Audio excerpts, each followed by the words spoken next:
First off, my nigga Mo, I am the coldest. I'm not the middle child, I am the oldest. Weight of the world, carry that on my shoulders. I'm David Ruff and these niggas is oldest. These bitches be champing, these niggas be bold. I ain't naming their chesses, I'm aiming their noses.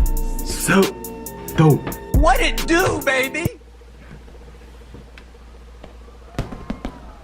Happy 4th. Well, the 4th is over, but it's just a couple days ago. I forgot to do this just video. Last year. My buddy Jimmy is pretty involved and well connected within the music community.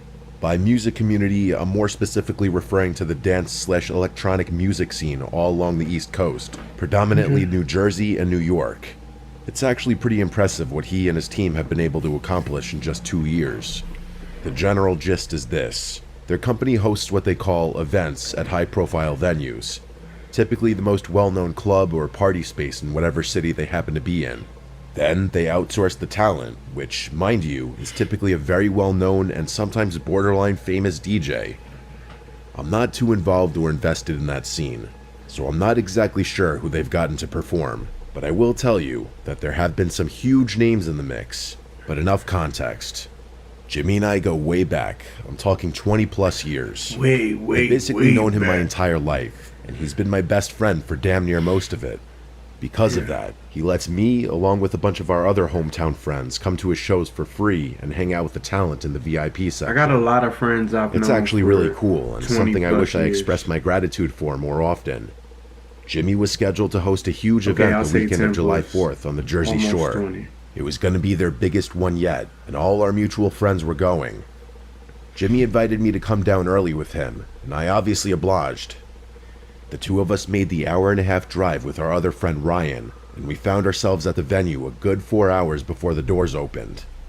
Ryan and I didn't have much to do while Jimmy and his team set up, so we decided to get a bit of a head start on the alcohol consumption.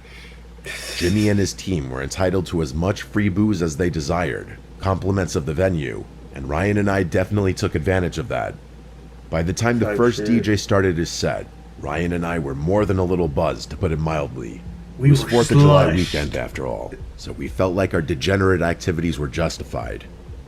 Fast forward a couple hours, and Ryan and I were completely wasted. I honestly don't remember a time since then when I was that drunk, not even close. Don't get me wrong, Ryan and I are grown men, and we can handle our alcohol. Throwing up, making fools of ourselves wasn't the issue though.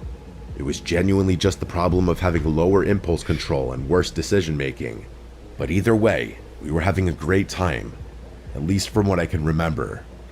The event was winding down, and it was getting to that point in the night where you either figured out how you were getting home, or who you were going home with, or both. It's been a minute since I've been to a Jimmy had rented an rave. Airbnb really close by, and promised both Ryan and I a bed, so the first issue wasn't a concern.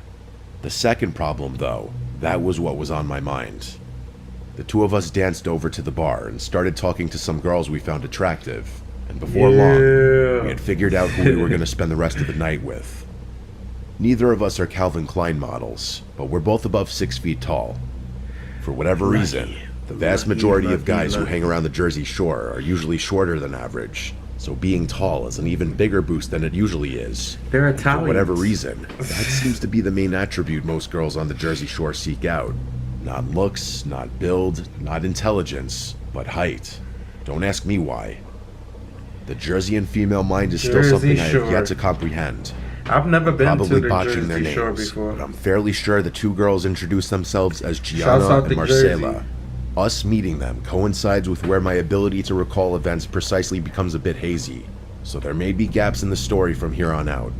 From what I can remember, it was actually Marcela who suggested we all leave together and continue to party elsewhere, which Ryan and I weren't going to argue with. Gianna handed the two of us a drink and insisted that we get on their level before heading out, even though we had both probably consumed the fluid equivalent of her body weight in alcohol already. I know that whole dynamic. Girls getting guys drinks sounds a little unorthodox, and it is. Girls be but these girls were clearly wealthy given how they were bruh. dressed. Trust After me, downing I've the drinks, been in the four of those us started moving situations towards the venue's plenty of exit. times. The moment we stepped Like, outside, ain't the Marcela dude- suggested we go don't back the to her dude place, normally which do was pretty this? close by, and also right on the beach. I'm not even the type Her to try saying and that get a actually girl surprised me a drunk. little, So I was it's fully it'd be anticipating crazy going back to when our girls be Airbnb, trying to get considering the me guys drunk. were usually the ones to host in situations like this. Right. But both girls insisted that Marcela's beach house was definitely nicer than whatever inland Airbnb we found for the night. She had a point, so I didn't argue, and neither did Ryan. We walked along the beach, talking the whole time. The girls seemed really intelligent and knowledgeable based on the conversations we had, and I remember finding it so refreshing to talk about something other than nightlife and whatever other garbage I'm used to talking to girls about for once. Not just girls, drunk people in general. At one point, I actually felt kind of embarrassed for being so drunk because I felt like I couldn't articulate myself well enough and looked like an idiot. That's when I realized I actually was feeling drunker than I had been 15 minutes earlier. But it wasn't a drunk I was used to feeling. I felt like my body was melting under my weight, as if I were going to collapse uncontrollably any second. My legs felt flimsy, almost like cardboard, if that makes any sense. Moving my limbs, mouth, and even my eyes became increasingly more difficult. And there was a moment where my extremities started feeling a little numb. But then, just as quickly as the feeling arose, it passed, back to normal drunkenness, at least for the time being. Just then, we arrived at the beach house. It was insane. I'm probably exaggerating because I was so drunk, but it looked like what I imagined a professional athlete's beach house to look like. We went inside, and after taking our shoes off, found ourselves in what I'm guessing was a living room. I say guessing because the level of opulence in there was just so foreign to anything I'm used to. It was decorative, but somehow minimalistic. Even those descriptions are opposite. There were honest-to-God sculptures on pedestals in there, but it didn't feel cluttered or overly showy, and everything on display seemed to blend right into the walls, like they were just extensions of the room. I wish I had the wherewithal to take a picture, but again, my mind was elsewhere. Evidently, so was Ryan's, because not 15 minutes after stepping foot in the house, he and Marcela had disappeared somewhere in that maze of a house, which left me alone with Gianna. She leaned in to kiss me, and that's the last thing I remember before blacking out. Not her kissing me, but leaning in to kiss me. That's where everything cuts off. I don't remember feeling woozy again or drinking more or doing anything else, but there's a huge gap in my memory that spans several hours and will not come back no matter what I try. And the thing is, I know I didn't pass out because there are texts on my phone sent from me proving I was still conscious. There's digital proof that I was sentient, but I don't remember one bit of it. And before you say I just simply blacked out from alcohol, this was different. I rarely ever black out, but all the times I have, I can still remember bits and pieces of the night, scattered moments here and there, enough for me to string together a continuous sequence of events at the very least. Keep in mind, those were also all times where I was drunker than I was that night, so that's another reason I think a generic blackout isn't a reasonable explanation for what happened. Plus, Ryan experienced the exact same thing at essentially the exact same time, which is way too specific to be coincidental. Here's the next thing I remember.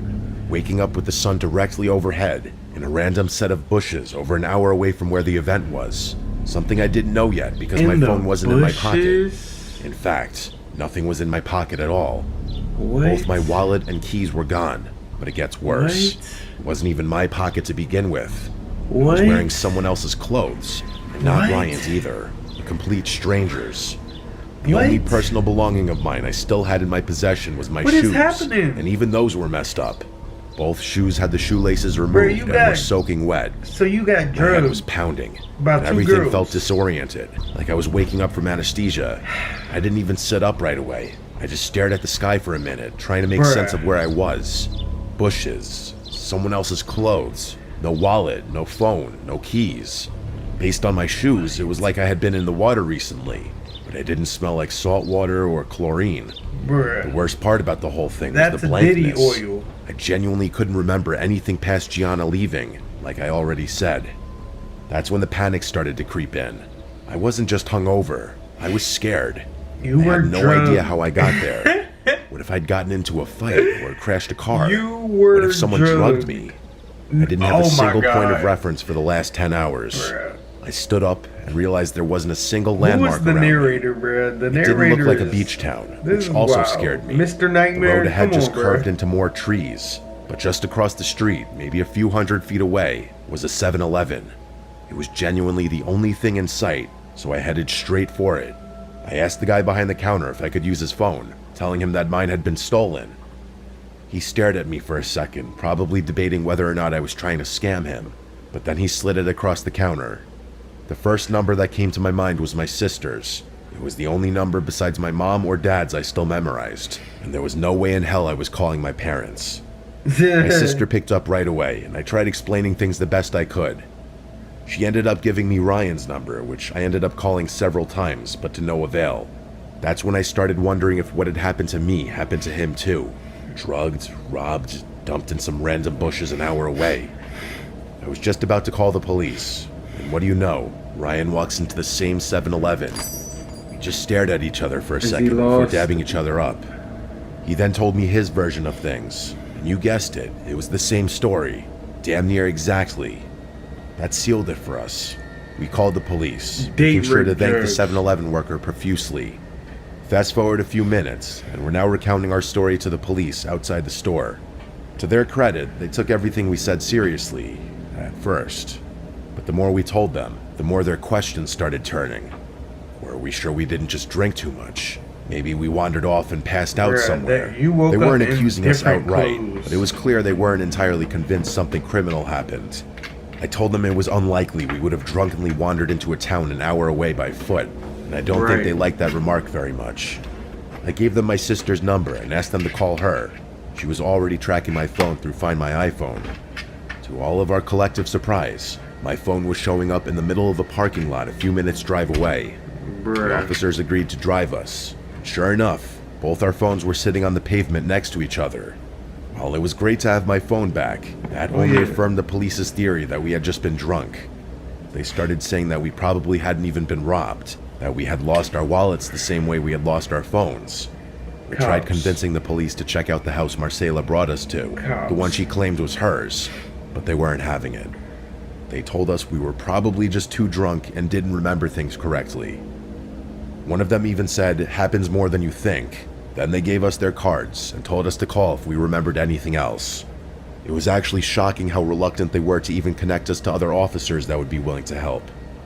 They told us to find a ride home since our phones were still charged, and they just left us there. After they left, I went through my phone for the first time, and things got even weirder. There were texts sent from me to a ton of people I knew. Jimmy, my parents, a few coworkers, even some girls I had been talking to. All normal sounding stuff. Stuff I might have said if I'd actually had a calm, coherent night. The texts genuinely sounded like me, but from a continuity standpoint, they didn't make any sense when considered all together. One message to Jimmy thanked him for the event and said we'd crashed at a buddy's place. One to my dad said we were safe and had found a couch to sleep on. There was another to a girl I'd been texting that just said something casual, like I was hanging out at home and thinking about her. None of those texts made any sense, and mostly contradicted each other. They tried I to make realized it I had a seem ton like of missed calls and texts from Jimmy, so I called him. He sounded relieved to hear from me, saying he thought Ryan and I had died or something. He told us to stay put, he'd come pick us up. In the meantime, Ryan and I canceled all our cards, but interestingly, none of them had been used, despite the likely fact that they had been in those girls' possession for several hours. The entire ride home, we talked non-stop about what could have happened. None of it made any sense.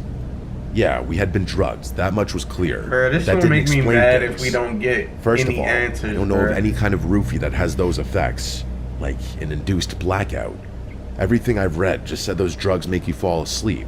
But again, I was conscious, as the text confirmed. Plus, why go to such lengths just to rob two random guys? Especially if you weren't going to at least even attempt to use their credit cards. Two guys who walked up to you, no less.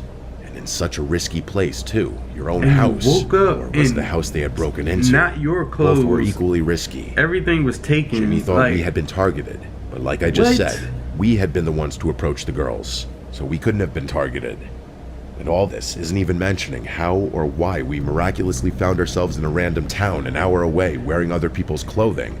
As crazy as it sounds, both Ryan and I checked ourselves for incisions, thinking maybe some of our organs had been harvested, but there was nothing. Jimmy suggested that maybe they had just given us some exotic drugs, which I guess makes sense, but someone had driven us to that town, and someone other than those girls had switched clothes with us. We never got an answer, but it's not like we just forgot about the whole thing. Ryan and I ended up driving all the way back to the shore just to go looking for that house. We tried our best to retrace our steps, knowing that if we just walked along the boardwalk, we'd eventually find the house, since it was on the beach. And we actually did find it. The two of us walked up the walkway and rang the doorbell. An older man opened the door, asking us what we wanted. I did the talking. Not wanting to reveal too much or potentially incriminate myself, I simply asked him if a girl named Marcela lived here, or if he had a daughter or granddaughter around our age. Okay, He gave me a you hard smart. no, and I made up some BS story that there was a girl who lied about owning this house, which he actually found pretty funny. And that was that. I would be lying if I said I didn't walk away from that house with a sick, unsettling feeling in my stomach.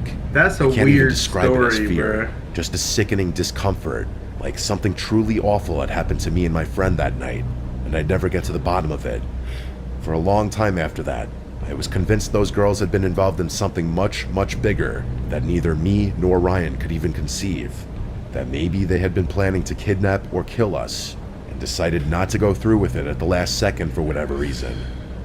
I know I'll never have an update, but if something else happens, I'll definitely send something. You didn't get no answers, bruh. What a flunky, bruh. What a...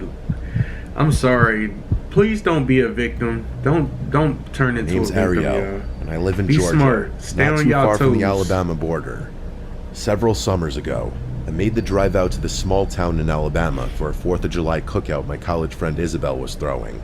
One of those backyard setups with paper plates, bootleg fireworks, and way too much food.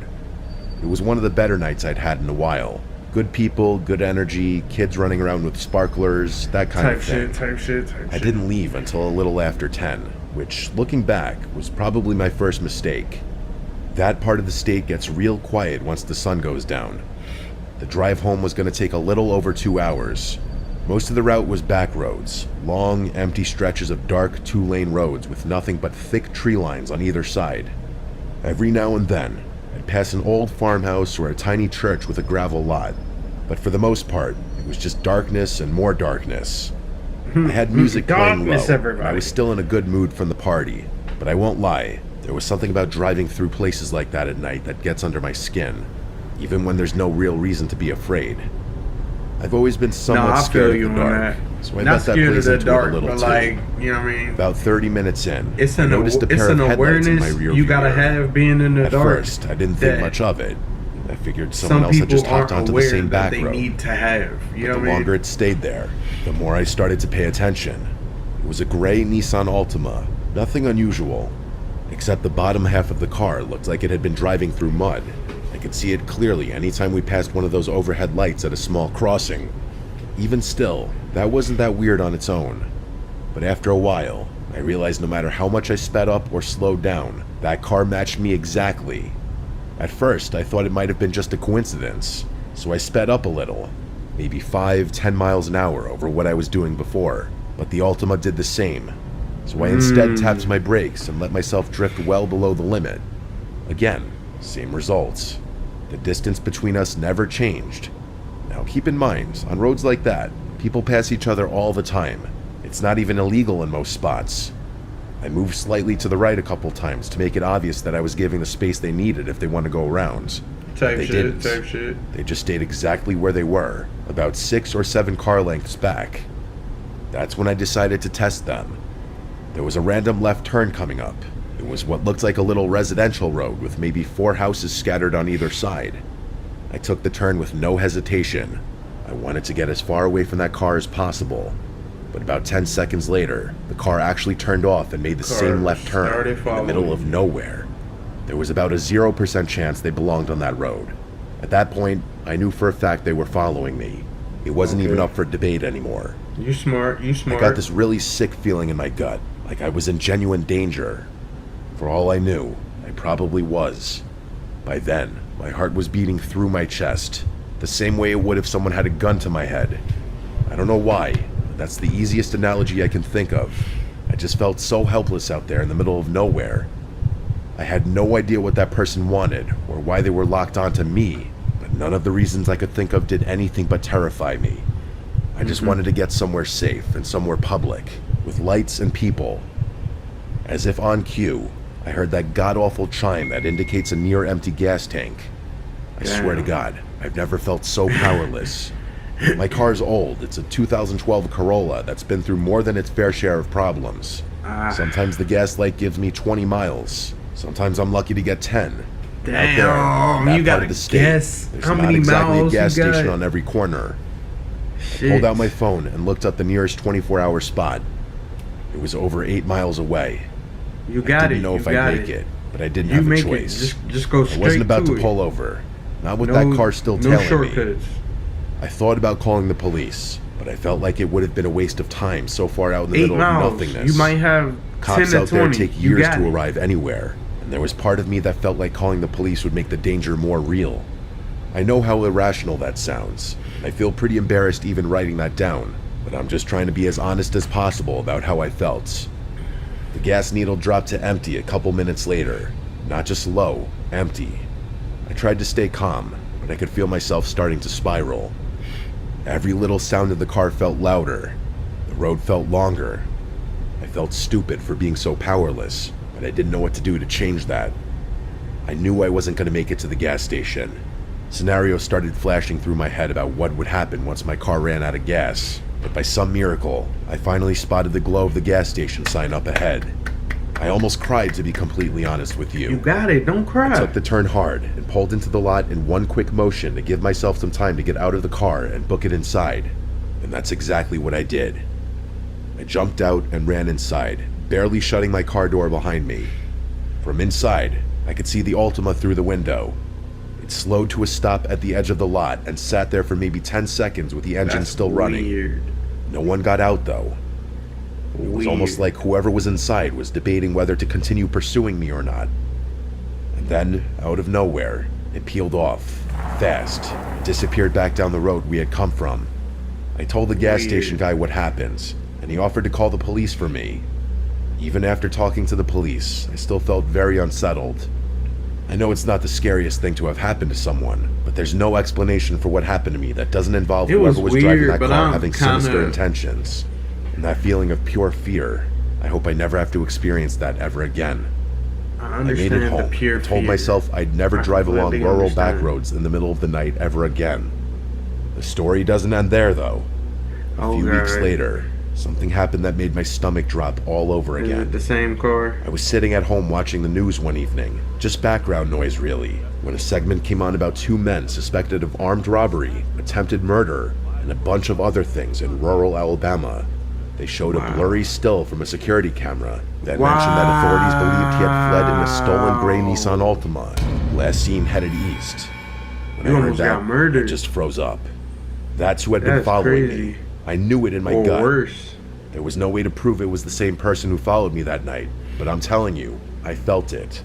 The timing lined up, the location lined up, the description of the car was basically identical. I immediately told my story to the police. And that's when it really all hit me. My own stupidity could have prevented two extremely dangerous men from being caught. You can't beat yourself I will never forgive myself for that. not calling the police sooner. And it's something I actually think about pretty often. I never got an update from the police. And I never heard anything about the incident on the news. If any... That was a long story. The first one was a good story. The first one was a little crazy. I could have just stopped at the first one, for real. Yeah, we'll leave the second one as the second one, but the first one was the best one. I hope y'all enjoyed y'all 4th of July. I hope y'all having a good night. Make sure you hit the like button, subscribe to the channel if you're not subscribed. If you want to see more Mr. Nightmare, let me know in the comment section. I'll see y'all next one. I throw myself in the back, or you can just keep it alone, cool with it. Try to let them in, they backing up, they say can't handle it. Just give me some time, I made this shit. She said she need my heart, so why she down the shit? That's how the game slide. Yeah, sitting that photo, cool, that's how the game slide. Yeah, sitting that photo. I got a bad bitch on me, now, send the photo. Yeah, sitting that photo, cool, that's how the game slide. Damn, bad bitch on my line, she getting too wet beside it. Damn, pussy function, I got a game beside me. Said I be making her mad, she getting too red like Target. I just can't get my mama off me. Said she want more than she lost with me. We can go back for man, we doing that. Keep it cool. Keep it classy. And we love you. Stay awesome. Always. And forever.